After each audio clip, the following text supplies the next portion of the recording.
तो नमस्कार दोस्तों, बहुत बहुत स्वागत है आपका फिर से एक नए वीडियो में। तो दोस्तों आज की वीडियो उन सभी छात्रों के लिए इम्पोर्टेंट होने वाली जो भी छात्र छात्राएं BA second year third semester में हैं और उन लोगों ने एजुकेशन ले रखा है। जी हाँ दोस्तों, जिन लोगों का एग्जाम आ रहा है अभी सिद्धार्थ यूनिवर्सिटी वालों का 27 तारीख यानी कल है एग्जाम एजुकेशन का, उनके लिए बहुत ही इंपॉर्टेंट क्वेश्चन पेपर में लेकर आया हूँ और ये क्वेश्चन से आप लोग को 100% क्वेश्चन फंसने वाले हैं। तो जो मैं क्वेश्चन बताने वाला हूँ वो क्वेश्चन आप लोग को अच्छे से तैयार करना है और क्वेश्चन के साथ साथ मैं छोटे छोटे आंसर भी प्रोवाइड करूंगा, तो आप लोग उसके आंसर भी साथ में याद करते चले जाना।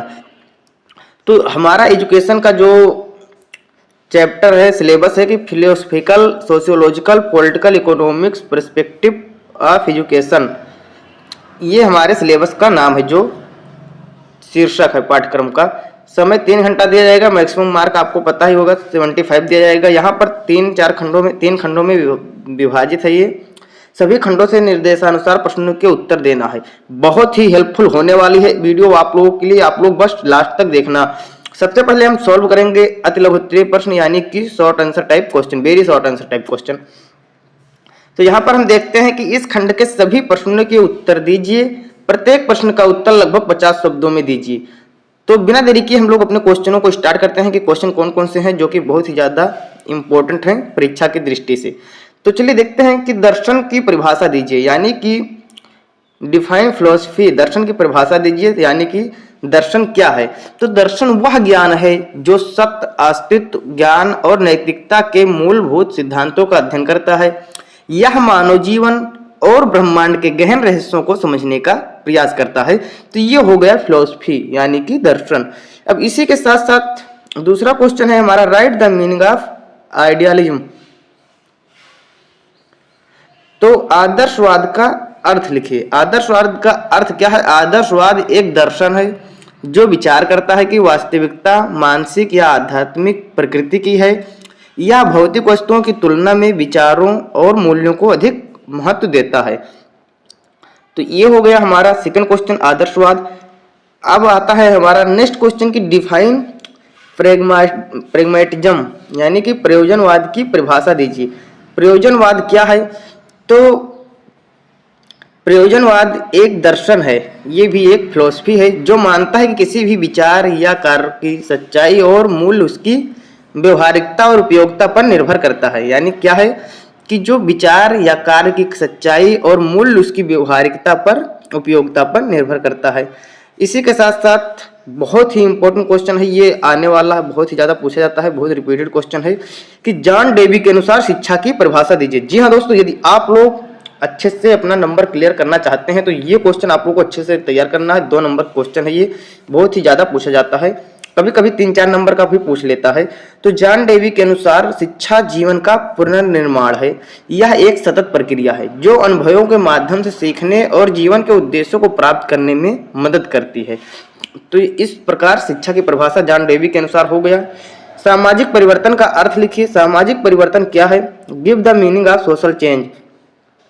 बहुत ही इंपॉर्टेंट क्वेश्चन है और ये सामाजिक परिवर्तन आप लोग यदि सोशल साइंस लिए होंगे तो सेकंड सेमेस्टर में आप लोगों ने पढ़ा होगा। सामाजिक परिवर्तन, सामाजिक संरचना, ये सब बहुत ही ज्यादा उसमें पूछा जाता है। तो सामाजिक परिवर्तन का अर्थ समाज की संरचना, परंपराओं और सांस्कृतिक मूल्यों में परिवर्तन से है। मतलब यदि समाज की संरचना में, परंपराओं में या उनके संबंधों में, उनके प्रतिनिधानों में परिवर्तन होता है तो क्या होता है? वही सामाजिक संरचना का परिवर्तन, सामाजिक परिवर्तन होता है। यह आर्थिक, तकनीकी और सामाजिक कारकों के कारण से होता है। अब इसी के साथ साथ हमारा नेक्स्ट क्वेश्चन है कि डिफाइन स्कूल यानी कि विद्यालय को परिभाषित कीजिए। तो विद्यालय एक वह संस्था है जहां शिक्षा प्रदान की जाती है। ये तो नॉर्मली आप लोगों को पता होगा। यह बच्चों के शारीरिक, मानसिक, बौद्धिक और नैतिक विकास का एक माध्यम है। तो इस प्रकार से आप लोग इतना अच्छे से लिख सकते हैं अपना। और अभी देखते हैं कि नेक्स्ट है हमारा प्रकृतिवाद की परिभाषा दीजिए यानी कि डिफाइन नेचुरलिज्म। प्रकृतिवाद की परिभाषा क्या है? कि प्रकृतिवाद एक दार्शनिक विचारधारा है जो मानती है कि संपूर्ण ब्रह्मांड और उसमें घटित होने वाली सभी घटनाएं प्राकृतिक नियमों और प्रक्रियाओं के परिणाम स्वरूप होती हैं।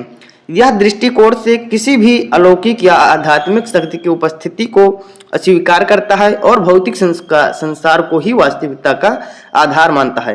प्रकृतिवाद कई सिद्धांतों पर चलता है, जैसे कि प्रकृति के अनुरूप शिक्षा, अनुभव आधारित ज्ञान, स्वतंत्रता और स्वायत्तता, या फिर प्रकृति के साथ सामंजस्य। अब ये बहुत ही इंपॉर्टेंट क्वेश्चन है, इसको आप लोग अच्छे से तैयार कर लेना। इसी के साथ साथ हम देखते हैं कि give the definition of education according to Gandhi ji, यानी गांधी जी के अनुसार शिक्षा की परिभाषा दीजिए। इसी के साथ आप लोगों से छोटी सी रिक्वेस्ट है, वीडियो को लाइक कर देना। नए हैं चैनल पर तो चैनल को सब्सक्राइब जरूर कर देना। यदि आप लोग को पीडीएफ वगैरह या कुछ चाहिए तो आप लोग टेलीग्राम पर ज्वाइन कर सकते हैं, लिंक डिस्क्रिप्शन में दिया गया है, वहां से ज्वाइन करके आप लोग पीडीएफ वगैरह प्राप्त कर सकते हैं। यदि आप लोगों के मन में कोई डाउट है तो कमेंट करके पूछ भी सकते हैं। वहां पर आप लोगों को टेलीग्राम पर भी चैटिंग की सुविधा उपलब्ध कराई जाएगी, मतलब कराई गई है पहले से ही, ऑलरेडी बहुत सारे लोग जुड़े हैं, तो आप भी वहां पर अपना कंफ्यूजन दूर कर सकते हैं, डाउट दूर कर सकते हैं। अब गांधी जी के अनुसार जो शिक्षा की परिभाषा है वो क्या है, चलिए थोड़ा सा देख लेते हैं इसके बारे में भी, कि गांधी जी के अनुसार शिक्षा का उद्देश्य बालक और मनुष्य के शरीर, मस्तिष्क और आत्मा में पाए जाने वाले सर्वोत्तम गुणों का सम्यक विकास है। इसी के साथ साथ जिसमें शिक्षा को जीवन के साथ जोड़कर देखा गया। इस पद्धति में क्या होता है, इनकी एक पद्धति थी बुनियादी शिक्षा। इसके अंतर्गत क्या होता है कि शारीरिक श्रम, नैतिक शिक्षा और बौद्धिक विकास पर समान रूप से जोर दिया गया, ताकि व्यक्ति समाज में रचनात्मक भूमिका निभा सके। अब इसी के साथ साथ और एक बहुत ही महत्वपूर्ण question, give the works of Rousseau, यानी रूसो की रचनाएं बताइए। तो जीन जैक्स रूसो जो कि 1712 में जन्म हुआ था इनका, आप लोगों को पता होगा। तो जो जिनेवी थे, जिनेवा के थे, दार्शनिक, लेखक और संगीतकार थे, जिन्होंने कई महत्वपूर्ण रचनाएं की। क्या है उनकी रचनाएं, जैसे discourse on the arts and sciences 1750 में लिखी थी इन्होंने, discourse on the origin and bases of inequality among main 1755 में, द सोशल कॉन्ट्रैक्ट 1762 में, एमिल ए ऑन एजुकेशन 1762 में, जूलिया द इन हेलोइस 1761 में, और कन्फेसस जो कि 1770 में लिखे थे और प्रकाशित कब हुई थी, 1782 में। तो ये था कुछ इनकी रचनाएं। अब इसी के साथ साथ सामाजिक स्त्रीकरण क्या है, यानी कि सामाजिक स्त्रीकरण की परिभाषा दीजिए। तो सामाजिक स्त्रीकरण क्या है, यह वह प्रक्रिया है जिसमें समाज को विभिन्न समूहों या श्रेणियों में विभाजित किया जाता है, जो प्रतिष्ठा, संपत्ति और शक्ति के आधार पर उच्च से निम्न क्रम में व्यवस्थित होते हैं। और यहाँ पर एक शब्द और जोड़ सकते हैं, जाति या उनके रोल यानी भूमिका के आधार पर, उनकी स्थिति के अनुसार पर भी यहाँ पर क्रम व्यवस्थित करते हैं। जैसे इसमें बहुत सारी विशेषताएं होती है, पदानुक्रम, असमानता, सामाजिक समूह या सांस्कृतिक मूल्य। तो ये सब की वजह से यहाँ पर देखने को मिलता है कि सामाजिक स्त्रीकरण। अब इसी के साथ साथ हमारा अब लघु उत्तरीय क्वेश्चन यहाँ पर प्रोवाइड किया जाएगा 5 नंबर के, और 5 प्रश्नों के उत्तर देना रहेगा। 5 क्वेश्चनों के उत्तर 7 नंबर के हैं और 200 शब्दों में उत्तर देना रहेगा। तो राज्य के नीति निषेधक सिद्धांत, तो आप लोग को यहाँ पर पता होगा राज्य के नीति निषेधक सिद्धांत, यदि आप लोगों ने पॉलिटी ले रखा है तो नीति निषेधक सिद्धांत क्या है कि नीति निर्देशक सिद्धांतों का मूल्यांकन कीजिए। तो संविधान के भाग 4 में वर्णित है, और ये कल्याणकारी राज्य की स्थापना करना है। इनका उद्देश्य जो है कल्याणकारी राज्य की स्थापना करना है। इसमें क्या है, सामाजिक और आर्थिक समानता, यह तत्व में क्या है, समाज में समानता लाने और सभी को अवसर प्रदान करने का प्रयास करते हैं। श्रमिकों और किसानों का कल्याण, स्वास्थ्य और शिक्षा, महिला और बाल विकास, इसी के साथ साथ पर्यावरण संरक्षण, तो इत्यादि में ये काम करता है। और राज्य के नीति सिद्धांत आप लोग अच्छे से तैयार कर सकते हैं। तो पॉलिटी और एजुकेशन ये दोनों आपका क्लियर हो जाएगा। Focus on the role of education in social development, यानी कि सामाजिक विकास में शिक्षा की भूमिका पर प्रकाश डालिए। तो सामाजिक विकास में शिक्षा की भूमिका क्या है, तो शिक्षा सामाजिक विकास का एक महत्वपूर्ण साधन है। इसकी भूमिका निम्नलिखित प्रकार से देखी जा सकती है, जैसे कि सामाजिक समानता, आर्थिक विकास, सामाजिक विकास, सांस्कृतिक विकास, महिला सशक्तिकरण और सामाजिक सुधार इत्यादि विशेषताएं हैं, या इत्यादि इनका स्थान है यहाँ पर। इसी के साथ साथ हमारा नेक्स्ट क्वेश्चन है, नैतिक शिक्षा की आवश्यकता का वर्णन कीजिए। नैतिक शिक्षा की आवश्यकता का वर्णन कीजिए। अभी बहुत सारे क्वेश्चन है, तो दोस्तों आप लोग एग्जिट करके मत जाना। नैतिक शिक्षा की आवश्यकता का वर्णन कीजिए। तो नैतिक शिक्षा की आवश्यकता क्या है, आप लोगों को पता ही होगा कि चरित्र निर्माण में, सामाजिक सामंजस्य में, आत्मनियंत्रण, नैतिक मूल्यों का विकास और व्यक्तिगत विकास में ये सहायता प्रदान करती है। दोस्तों आप लोगों के लिए एक महासंग्राम वीडियो प्रोवाइड करा दूंगा एक और, उसमें आप लोगों को पूरा इंपॉर्टेंट क्वेश्चन कम से कम 30-40 क्वेश्चन होंगे, लगभग 1 घंटे क्लास होगी। आप लोग अच्छे से तैयार कर लेना, देख लेना, हो सकेगा तो रात को या सुबह में प्रोवाइड करा दूंगा, तो वो आप लोग अच्छे से देख लेना। इसी के साथ साथ नागरिकों के मौलिक कर्तव्यों का वर्णन कीजिए। तो नागरिकों के मौलिक कर्तव्य 51A में लिखा गया है, अनुच्छेद में भारतीय संविधान के, आप लोगों को पता होगा। जैसे इसमें पहला संविधान का पालन, दूसरा है राष्ट्रीय ध्वज और गान का सम्मान, पर्यावरण संरक्षण, वैज्ञानिक दृष्टिकोण का विकास और सामाजिक न्याय। मौलिक कर्तव्य कितने हैं? 10 हैं, आप लोगों को पता होगा, वो अच्छे से आप लोग लिख सकते हैं। फिर हमारा नेक्स्ट क्वेश्चन है कि सामाजिक गतिशीलता में सहायक कारकों पर प्रकाश डालिए। सामाजिक गतिशीलता ये आप लोगों को सोशियोलॉजी में भी मिल जाएगा, सोशियोलॉजी में भी देखने को मिलता है, जो कि फर्स्ट सेमेस्टर में यदि आप लोगों ने लिया होगा आप लोगों ने, तो वहाँ पर आप लोगों को देखने को मिल जाएगा। सामाजिक गतिशीलता का तात्पर्य है व्यक्ति के समूह के सामाजिक स्थिति में परिवर्तन से है। इसमें कुछ सहायक जो कारक है निम्न है, कौन से? जैसे शिक्षा हुआ, आर्थिक विकास हो गया, शहरीकरण, तकनीकी विकास, राजनीतिक अधिकार इत्यादि की वजह से आप लोग सामाजिक गतिशीलता में ये कारक है, सामाजिक गतिशीलता का कारक है ये।